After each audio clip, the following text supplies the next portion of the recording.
5 days lang kami nawala, pero parang 1 month na hindi ko nakita yung mga plants ko. Grabe, ang bilis nila lumaki. Tapos ito na guys, oh, nasira. Tatanggalin ko na ito. Ang bilis nila mahinog. Tapos ito, oh, kinain na ng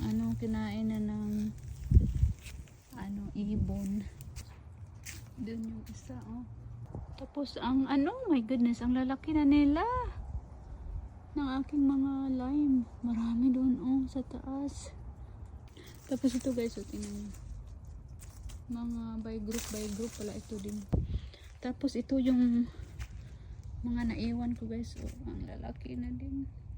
May worm na kumakain ng aming Thai basil. Oh my goodness, sana mahuli namin para mapatay namin, masprihan ba.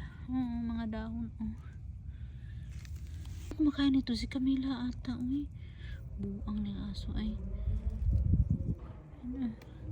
Tapos yun yung iba, talong. Ito po yung rosemary ko na galing sa kaibigan ko. Sana mabuhay ito. At ito naman yung malunggay ko.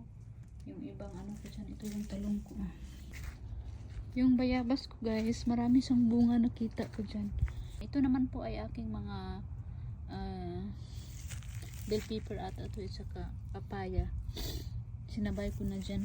At yung mga beans ko guys, oh, may namulaklak na. Namulaklak na ang beans. Ang bilis nila tumubo. Kinakain natin ng aso ko ito. Namamatay na yung iba. Ang wala natin. Sita yung isa. Yung tanglad ko, lemongrass.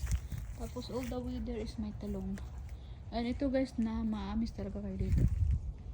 Ayun, ang bilis lumaki ang aming kalabasa. Ayun, mayroon doon. Parang wild po talaga itong kalabasa, ang bilis tumubo.